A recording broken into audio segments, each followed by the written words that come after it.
Yes sir, it's your boy Hayes. We back with another one. Let's go ahead and jump right into it. Before we do that, let's give this video a thumbs up. If not, you already know. If you're new here, go ahead and hit that like, subscribe, turn on the post notification bell so you'll be alerted every time I post a new video. Let's go ahead and dive right into it. In this video, I'm gonna give you some different stocks that I'm looking at on next week. Also, we got two stocks that's reporting earnings that I'm gonna be paying attention to on Monday and on Wednesday. On Monday at the close, we got him and hers. That's one of the stocks. I'm gonna go ahead and giving it to you. I ain't got time to hold you.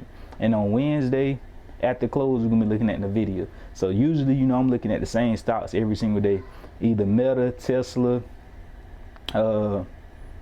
Coinbase, SPY, and I probably add another one here and there. Like I tell you guys, it's way more easier to pay attention and to get used to the same assets rather than all over the place. Every day you looking at one day Nvidia, one day Apple, one day Microsoft, one day Google. That way you don't know the characteristics or the traits of no stock. You don't know the behavior of no stock because you all over the place. Whenever you dumb stuff down and simplify it, that's when you become better. I always like to use my life as an analogy between Golden Corral and Five Guys, both making millions of dollars. Me, I'm the type that'll build out a Five Guys and run with it. Meaning I'm only dealing with burgers and fries. If people call out of work, hey Hayes, I can't make it to work today, blah, blah, blah, I can get my black ass in there and make burgers and fries and milkshakes. But if somebody call out Golden Corral, I can't get in there and make rice, pizza, steaks, corn on the cob, desserts, 50 different desserts, salads, ice cream machine. That I can't got time for all that, man. You got 100 different options at Golden Corral, too much. And I'm making the same type of money they making at Five Guys. I really deal with burgers and fries. Same thing with the stock market. You doing too much. You ready to worry about 50 different tickers, 50 different indicators, 50 different people you listening to, 50 different, you don't know what the hell going on. You all over the place, your mind all over the place, just like your house. Keep your house clean. When your house clean, your car clean, your mind is less cluttered. You can think through stuff more clearly. You can really, you know what I'm saying?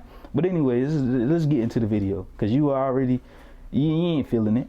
But anyway, let's go and look at it. As we know, over the weekend, Trump had did another spike with the tariff shit, right?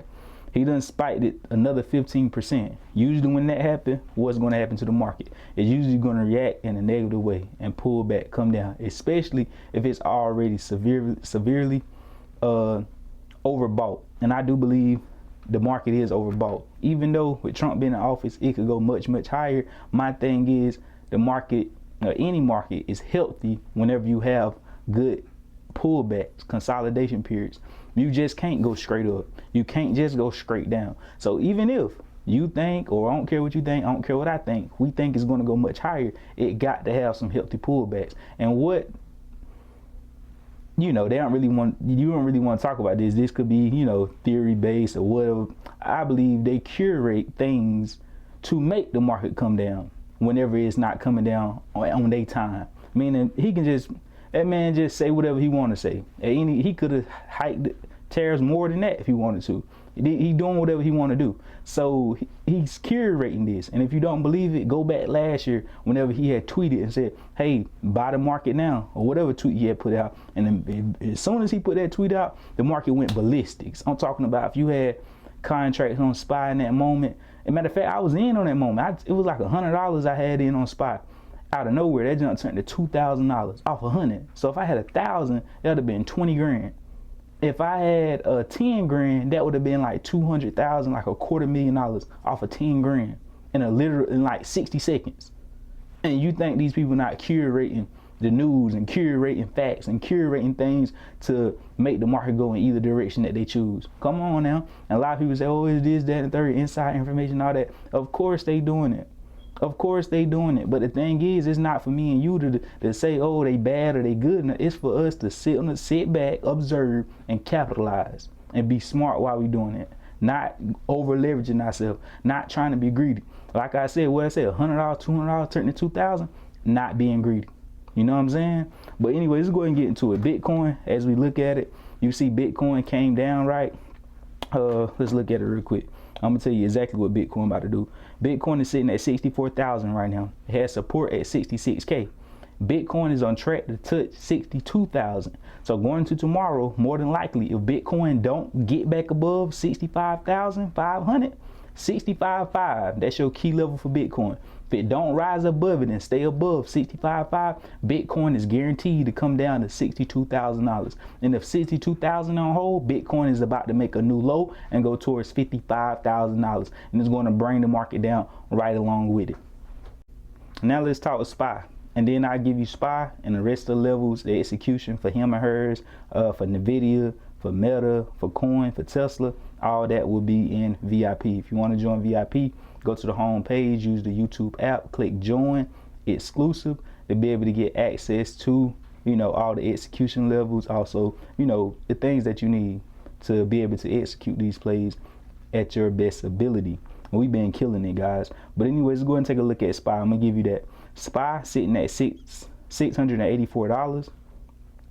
SPY has, thought I wrote it down right here, or did I? Yeah, SPY, if it don't break back above 685.50, SPY is coming down to around 682. That's the first level.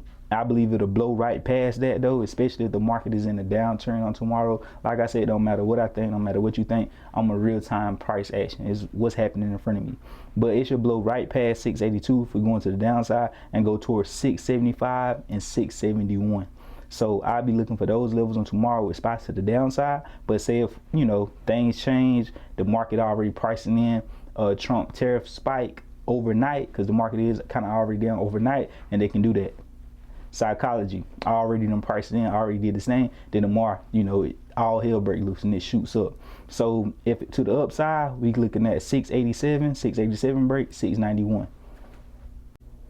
Now I'm gonna be looking at, him and hers. They report earnings tomorrow, so I'm gonna be playing prior to earnings and after earnings. I'm not going to buy in the hole and, you know, risk whatever happening. Only way I play earnings and like let whatever happens if I play very small size. I mean, I already had a profitable day in the market. I already made $500,000, $2,000, and now I'm taking a small portion of those gains and letting it ride into earnings. Meaning that's $100, $200. Earnings is gambling.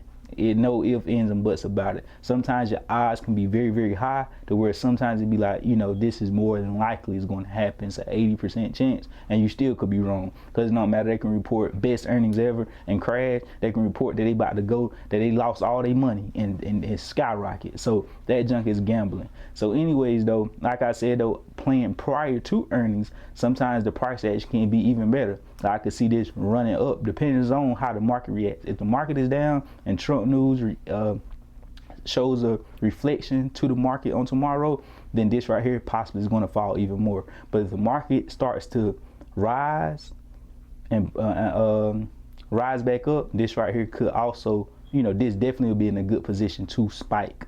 So by the, you know, weirdness of the market right now, this is what's causing this to be, you know, but anyways, going to tomorrow, I will be looking for, you know, to play it prior to earnings being released.